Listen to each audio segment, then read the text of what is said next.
Y luego aquellos que quieran seguir en renta fija, que sigan. El mercado de renta fija es muy amplio. Aquí lo único que os pido es que tengáis muchísimo cuidado. No es lo mismo la renta fija vía bonos del Estado que la renta fija vía bonos corporativos. Mi opinión personal creo que ya las transmití. Hoy entiendo que es mucho mejor bonos corporativos que bonos del Estado o de las autonomías. Y si son bonos basados en índices o en ETFs, me parece que también es una oportunidad. Pero aquí no busquéis mucha rentabilidad.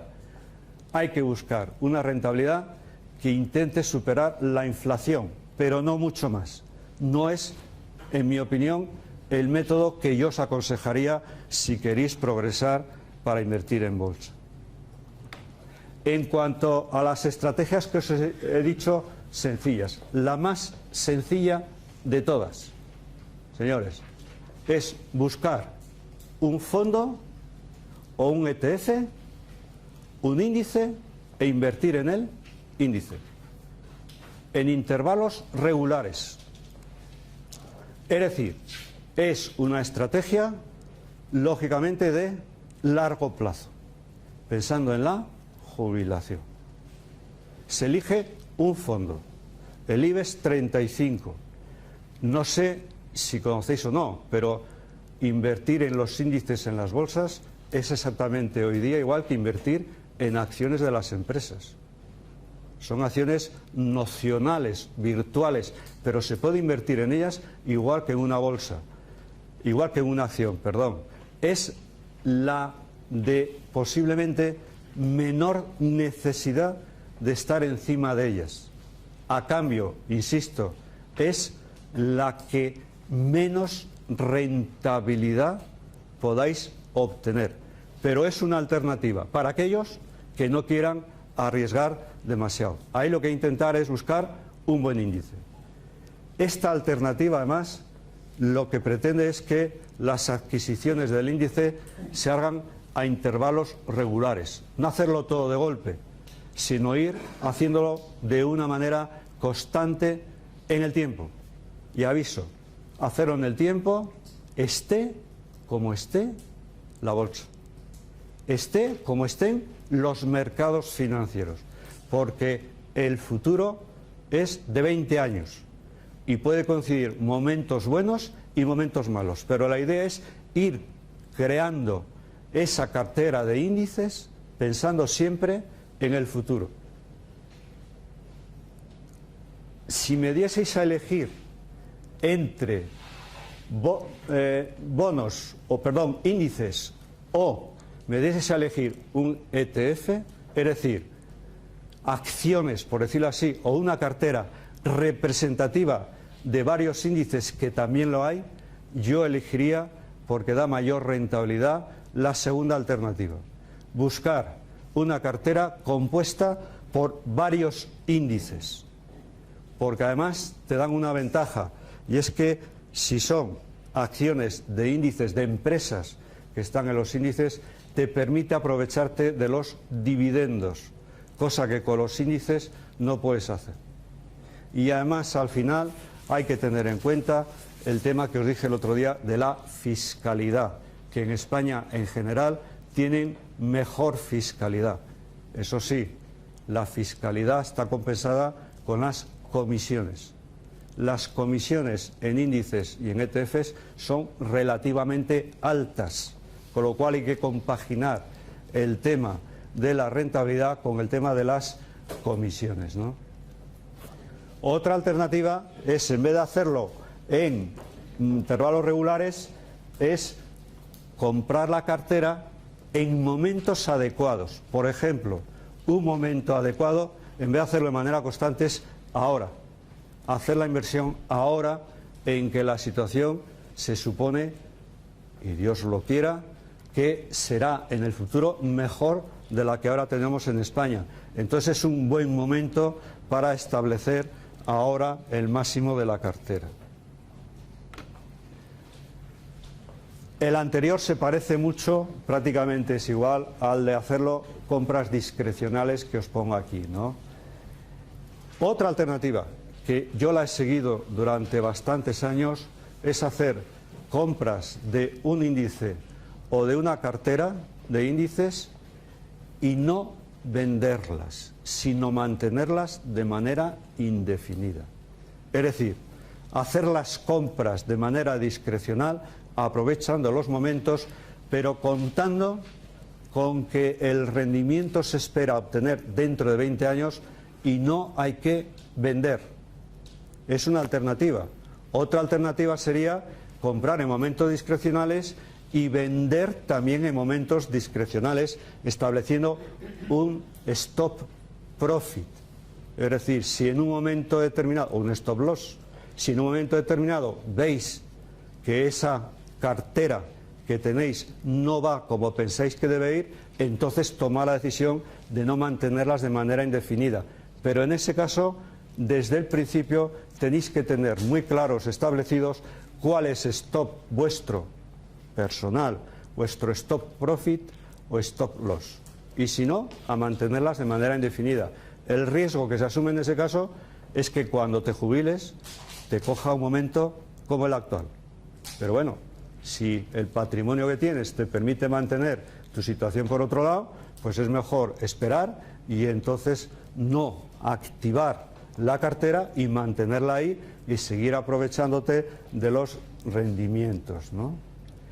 Bien, la otra alternativa que os he dicho es la de actuar con compras discrecionales y ventas discrecionales. Aquí hay que saber un poco más porque hay que ver cuál es el momento adecuado, no tanto para comprar, sino para vender. Yo lo digo por experiencia personal.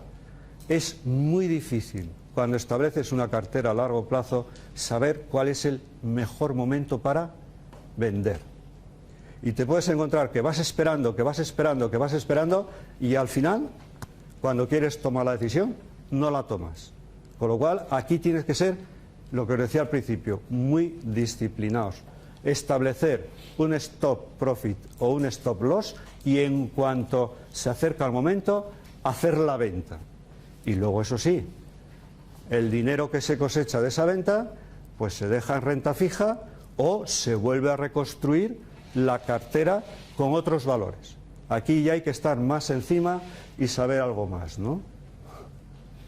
Bien, y luego la otra alternativa de estrategia, señores, es la más sencilla, pero a su vez la más complicada, que es comprar en situaciones que entendamos que son más propicias, lo que podría llamar que son situaciones de crack. Es decir, en España, en estos momentos, sí que parece que en los valores buenos y en las empresas buenas el futuro será siempre mejor de lo que es ahora.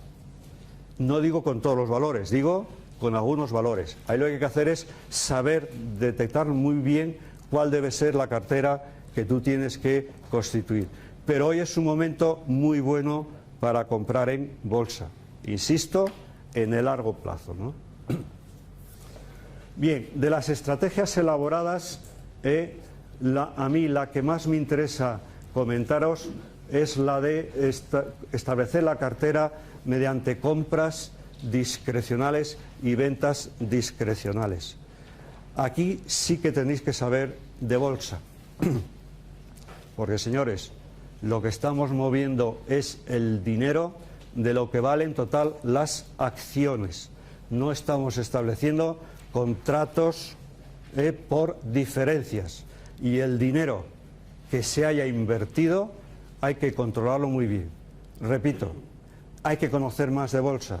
No debería ser nunca la estrategia que debéis seguir de entrada, y ahí sí sería bueno que tuvieseis a alguien que os fuese aconsejando hasta que tengáis ya un dominio más o menos, ojo, de cómo funciona la bolsa, ¿no? Hay dentro de los derivados dos alternativas que, repito, si al final da tiempo los explico. Es actuar en las compras y en las ventas con derivados, o una alternativa que se sigue en España es comprar las acciones y vender a su vez en el momento de la compra ciertos derivados, ¿no?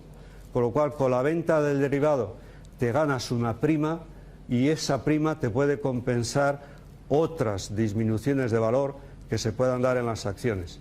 Repito, si al final me da tiempo, que es más complicado, lo explicaremos, ¿no?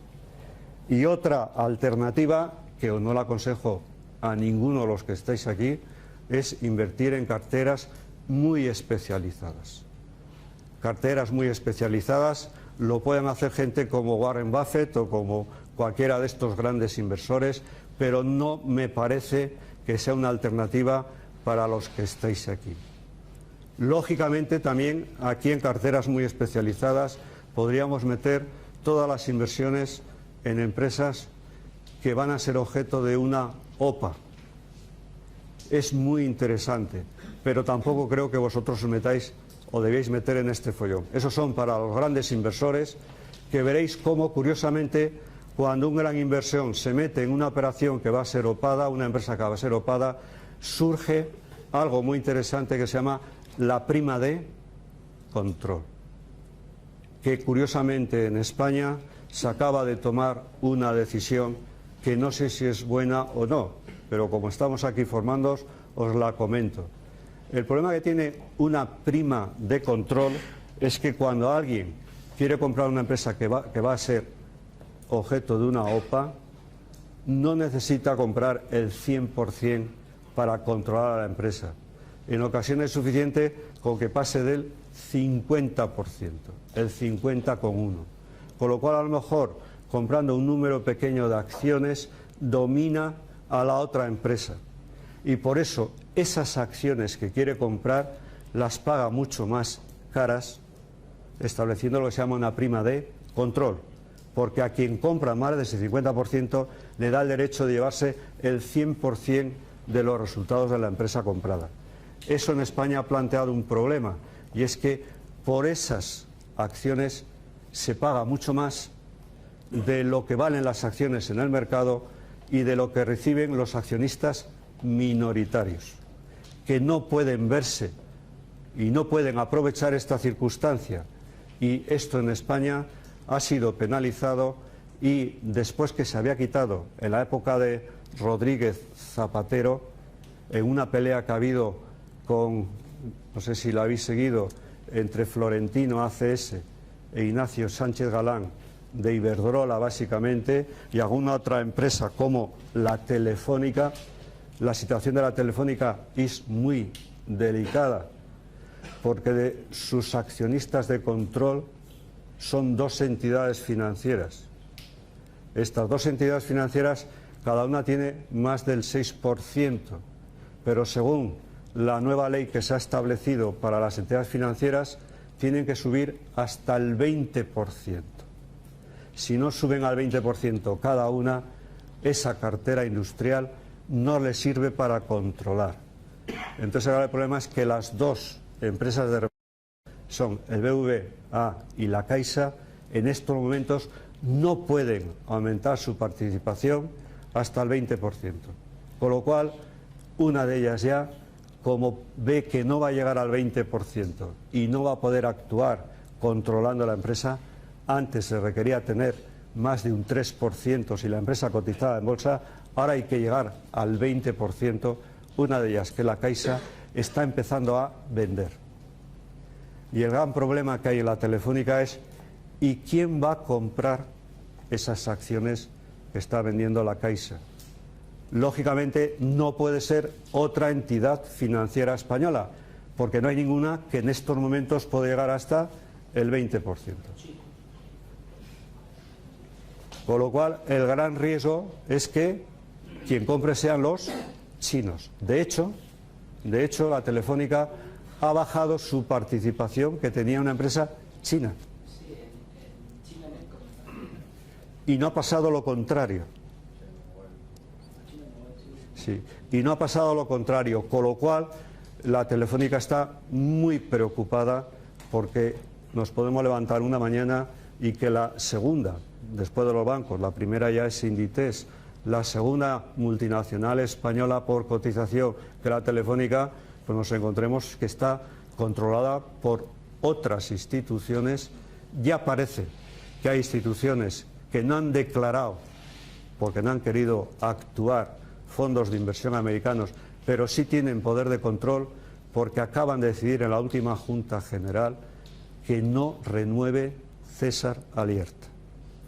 La primera vez en la historia de la Telefónica que la última Junta General se han levantado, que hasta ahora eran muy pasivos ciertos fondos de inversión, que no permiten que César Alierta vuelva a presentarse. Están discutiendo que si es alguna persona que está veraneando estos días por Las Vegas con su familia, no saben quién va a ser, ¿no?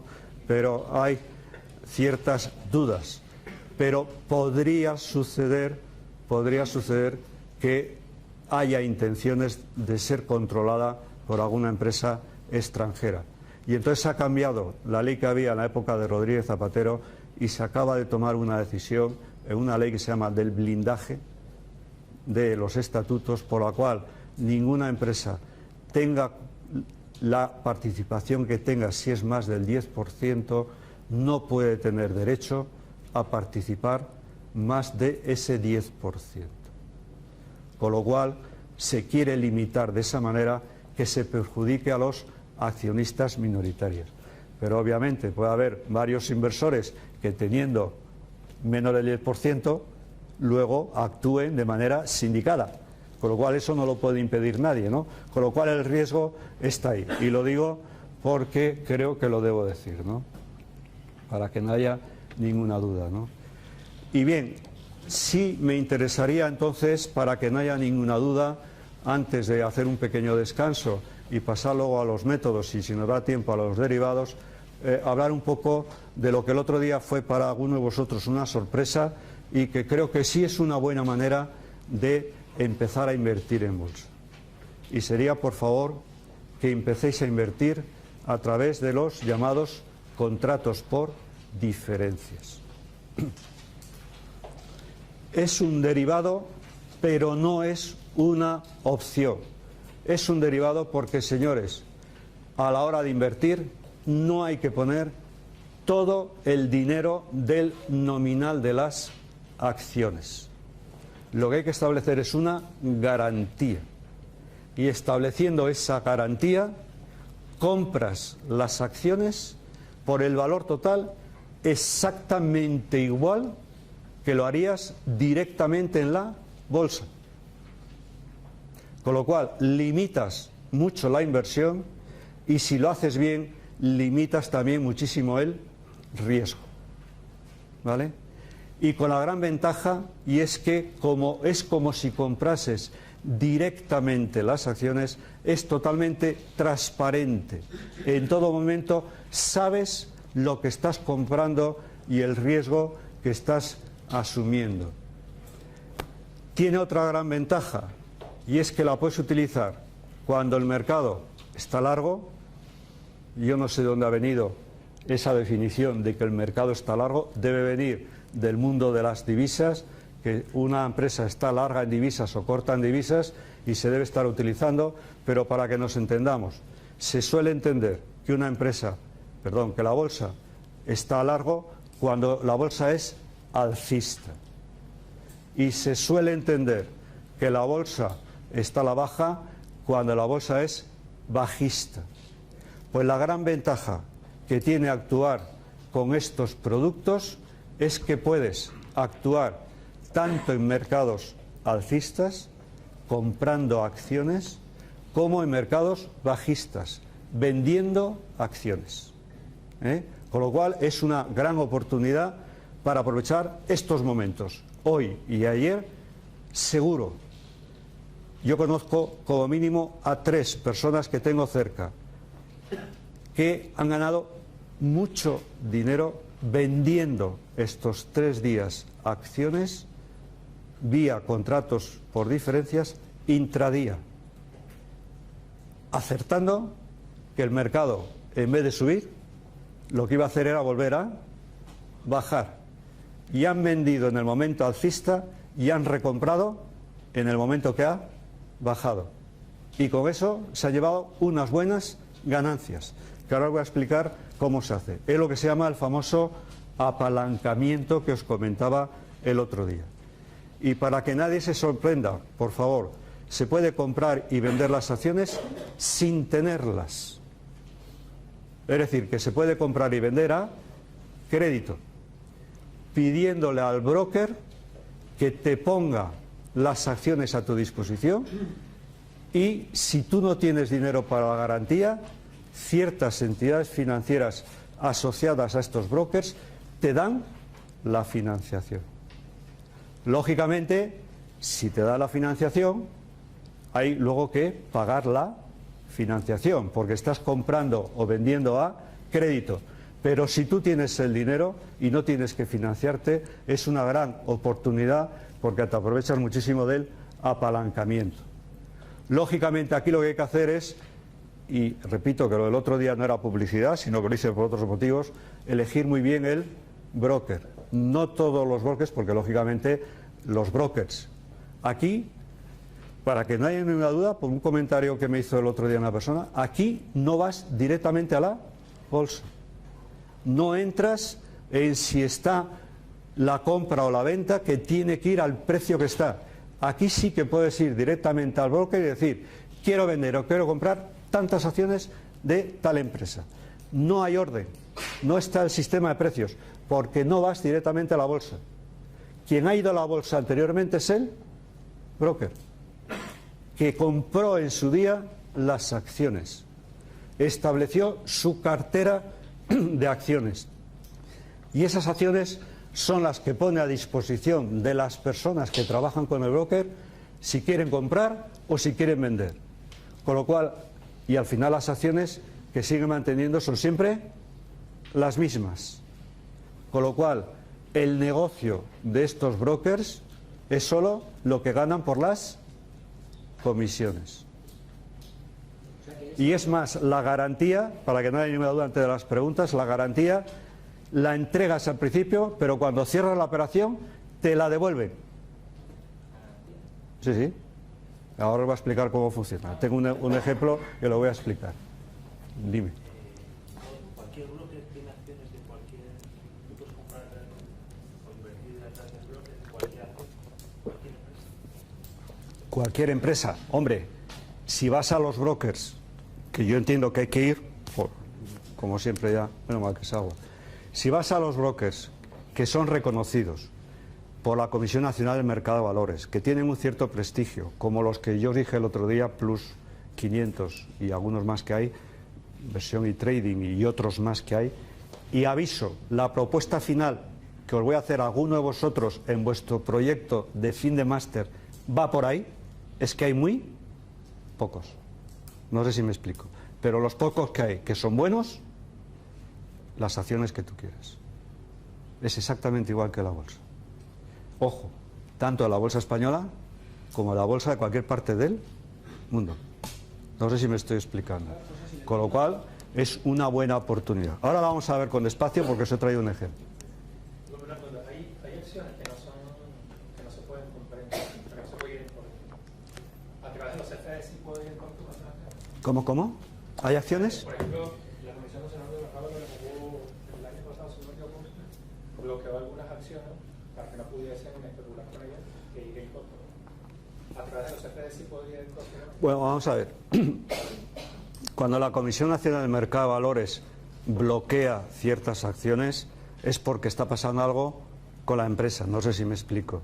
Entonces, en general, el broker te va a decir que no actúes. No quiere decir que no puedas, pero te va a aconsejar que no actúes, porque son brokers oficiales que están reconocidos por la Comisión Nacional del Mercado de Valores. Ojo, si son acciones españolas. No sé si me estoy explicando, si acciones del otro mundo no hay ninguna. Podría ser que algún broker te ofreciese acciones que en ese momento están bloqueadas. Yo, sinceramente, al nivel que estáis y por lo que es el objetivo de esta charla, yo no me metería en muchos charcos, porque el problema que hay en España, yo lo anticipo para que no tengáis ninguna duda, es que esto es como lo de las franquicias. El contrato por diferencias que viene del extranjero es un contrato que no está claramente regulado todavía en España. Incluso hay un problema que hay quien dice que sí y hay quien dice que no, y es que cuando declaras el resultado, cuando has cerrado la operación, o tienes que hacer retenciones cuando la operación la mantienes viva, porque por cierto, aquí no necesitas hacerla intradía, puedes tenerla días, semanas o meses. Todo depende de la capacidad de riesgo que tú quieras aguantar. Y hay juristas que dicen que solo se tiene que declarar, incorporar como cualquier otra acción del mercado al final, y hay quien dice que tienes que anticipar vía retenciones. Mi opinión es que hay que hacerlo al final, pero el problema es que es un mercado que todavía no está regulado, y como no está regulado, yo no me arriesgaría con un broker que te ofrezca una acción que está bloqueada. Entiendo que puede estar decir bloqueada, quiere decir que de golpe la Comisión Nacional de Mercados diga: esta empresa deja de cotizar durante varios días. No sé si me explico. Pero lo que creo que sí pasó fue que podía comprarse la acción si uno quería, sí, que no se podía especular ahí abajo. Sí, no, lo que hizo y que lo han intentado mantener, pero no se puede mantener porque es un contrato que existe en todo el mundo, que lo intentó hacer, es que hubo 2 personas en el mundo que se han hecho multimillonarios. Por cierto, uno de ellos llegó a ser presidente de uno, como hablaba uno de vosotros, de uno de los hedge funds más famosos, jugando al póker. Toda su formación era aprender a jugar al póker, ¿no? Y este hombre se hizo multimillonario con las operaciones a corto, que es vender sin tener las acciones. No sé si me explico. Claro, tú te dan las acciones, las financias, pero claro, si actúas en 10 días, la financiación es solo por 10 días. No sé si me explico. Recibes el dinero, vendes, luego compras, devuelves el dinero a las comisiones y todo lo que te quedas es limpio sin haber puesto ni un euro o un dólar. Entonces, claro, en España sí que cuando vino la situación delicada, estos, en mi opinión, tiburones, pero el mundo es como es, yo no me meto porque, oye, tiburón es Warren Buffett y Soros y nadie se mete con ellos, ya nadie se atreve, o Peter Lynch, que es otro de los que están por ahí también haciéndose multimillonarios. Entonces se intentó cerrar en España la posibilidad de vender a crédito a corto, pues claro, esta gente estaba de alguna manera jugando tanto dinero que ellos mismos forzaban a que el mercado bajara. Es como luego veremos con el método técnico, no sé si me explico. Todo el mundo hace lo que piensa que va a hacer, pues no se sabe si la acción sube o baja porque todos piensan lo mismo o es al revés. Y entonces intentó cortar, pero no se puede cortar. Con lo cual, en estos momentos, el Estado no puede tomar la decisión, hoy por hoy, de cortar este tipo de operaciones. Podrá controlarlas, no sé si me explico, podrá establecer y regularizar más la situación y delimitar a aquellos brokers de los buenos de los que no sean buenos. Bueno, yo estoy hablando de la bolsa española, pero brokers por el mundo que se dedican a estos contratos hay de todo tipo y de todos los colores. Pero lo que no se puede hacer ya, tal como está diríamos, globalizados los mercados, es que un Estado corte la posibilidad de hacer este tipo de operaciones. Han surgido, igual que en su día, esto es una pelea que, claro, vosotros sois muy jóvenes, pero los que ya tenemos cierta edad, también sucedió lo mismo cuando aparecieron los derivados. No sé si me estoy explicando, que se vio que muchos bancos estaban en una situación muy delicada porque habían hecho muchas operaciones de derivados que habían ido en su contra. Como no se cerraban las operaciones de derivados hasta que no se cerraban, muchos bancos hicieron algo muy curioso. Cuando iban a perder al cerrar una operación de derivado, lo que hacían era, antes de cerrar, otra operación de derivado en sentido contrario. Con lo cual lo que estaban haciendo era atrasar el riesgo.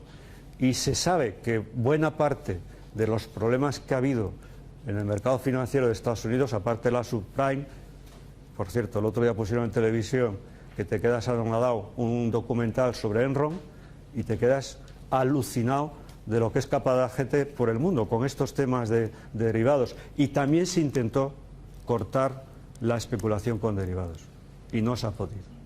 Se podrá regular, se podrán establecer más controles, pero lo que no se puede hacer ya es suprimir, porque es un avance que ha dado todos los mercados financieros de tal calibre.